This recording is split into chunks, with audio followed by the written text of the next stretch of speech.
Bonjour, aujourd'hui une nouvelle recette polonaise. Aujourd'hui nous allons faire des plats sucrés. Alors, je sais pas trop si ça se dit comme ça, hein. En tout cas dans la famille on le dit comme ça, ma grand-mère elle dit comme ça, puis du coup, comme c'est elle qui les fait, tout le monde dit comme ça. Voilà, plats sucrés on dit. Donc je vous mets la liste des noms de cette recette, parce qu'il faut savoir qu'en Pologne, un plat, 10 noms. Hein. C'est comme ça. Alors en France, déjà on se bat pour pain au chocolat et chocolatine, là-haut, ça doit être un sacré bazar les amis. Hein. Donc je vais vous montrer, hein, c'est pas compliqué, c'est une recette plutôt économique, alors c'est vraiment un plat qui tient au corps, hein, c'est vraiment agréable à manger, on s'en régale, on s'en délecte. Allez, c'est parti pour les ingrédients. Pour faire cette recette, il va donc nous falloir des pommes de terre. Là j'ai 1 kg de pommes de terre, alors moi j'ai pris de la gata, hein, de la pomme de terre à purée, si vous avez d'autres pommes de terre à purée, n'hésitez pas, hein. Il faut quand même une pomme de terre qui soit un peu chargée en amidon pour que ça tienne. Après j'ai besoin de 2 oignons, 3 tranches de lard, là c'est du lard fumé, hein. Donc il y a environ 200-250 grammes de lard fumé, hein. Je vous dis c'est un petit peu une recette comme ça à l'arrache, enfin on pèse, là j'ai tout pesé pour vous montrer, mais en fait c'est pas la peine de trop peser, hein. C'est pas vraiment de la cuisine de l'à peu près, mais c'est de la cuisine de la famille, hein.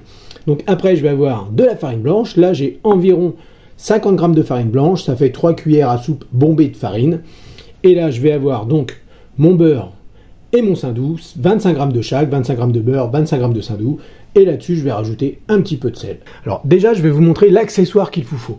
C'est un presse-purée. Alors moi j'ai un petit presse-purée comme ça en métal, mais ma grand-mère je sais qu'elle a un gros pilon, ça fait un truc en bois comme un manche à balai, et puis là c'est assez élargi vachement. C'est cette forme-là mais en bois si vous voyez, en 3D en bois, et tape avec ça, et ça fait le bon boulot, hein.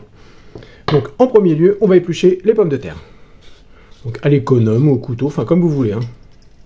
Maintenant que mes pommes de terre sont pelées, je les découpe pour les cuire. Alors, je les coupe en deux, enfin en quatre, quoi, en deux et en deux, hein, du coup 2 et 2, 4, hein. Bravo, le roi des maths. Bon, je vous la fais courte, les petites en deux. Voilà les patates. Donc maintenant, je vais les cuire une vingtaine de minutes. Bon, vous voyez, là, rien de compliqué, hein. J'ai couvert mes pommes de terre d'eau, et puis maintenant je les cuis, hein. Vous voyez, il y a environ un meule d'eau. Voilà, vous voyez, j'en ai enlevé quand même pas mal, hein. Donc maintenant, ce qu'on va faire, on va mettre le beurre, saupoudrer avec la farine. On va remettre sur le feu, à feu très doux, le plus doux que vous pouvez. Moi, je vais de 1 à 3 et demi, je mets à demi. Et là, je couvre et je laisse cuire 3 à 4 minutes. Donc au bout de 3 à 4 minutes, vous voyez, ça commence, comment expliquer ça ? La farine, elle a commencé à se mouiller un petit peu. Le jus, il est plus si clair, hein. Il est un petit peu comme opaque, un peu blanchâtre, comme ça, vitreux.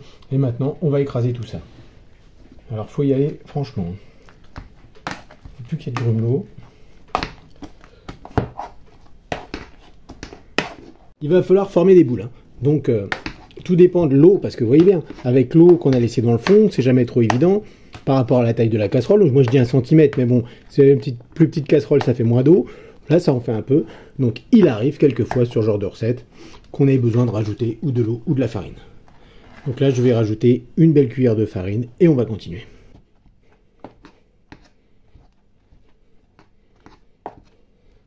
J'ajoute une bonne pincée de sel et on continue.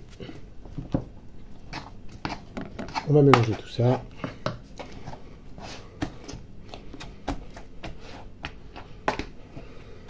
Et le coup, hein, moi ce que je fais pour savoir si c'est bien, donc avec une maryse, ce petit truc, j'étale, et si ça se décolle au fond, vous voyez, si on arrive à décoller la pâte du fond, comme ça, et ben c'est bon. Dans un plat, on va former des belles boules de pâte. Alors, on prend la pâte, et on forme des boules. Vous voyez, comme ça. On cède avec l'autre cuillère. Alors, si ça colle vraiment, c'est pas grave, hein. On peut toujours, comment dire, tremper les cuillères dans l'eau pour aider un petit peu, hein. Ça, il y a encore cette possibilité-là. Donc, des belles boules. Un boulet. Tu l'as, hop. Le voilà. Alors là, c'est, ouais, faut le coup de main, là, hein. Faut, je vais pas vous mentir.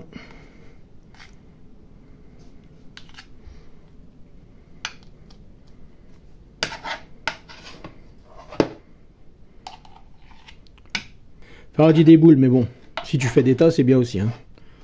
On va pas On va pas trop chipoter. Et maintenant, on arrive à la dernière. Alors la dernière, ce que je vais faire pour pas gâcher, parce que c'est des patates, mais bon, on va pas les gâcher quand même. Je vais racler à la maryse.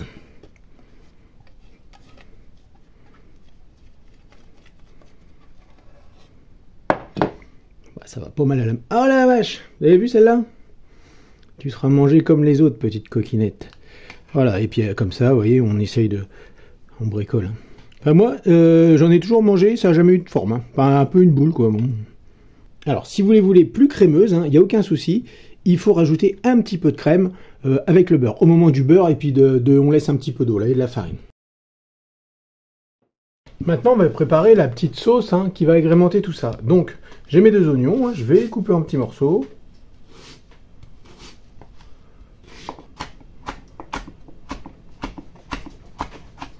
Je fais pareil avec le lard. Alors, j'enlève la couenne, parce que tout le monde ici n'aime pas la couenne du lard.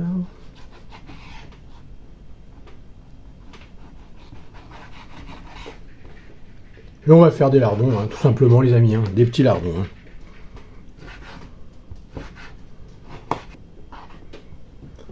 Et on continue. Dans une poêle de taille moyenne, je vais donc faire revenir mon saindoux.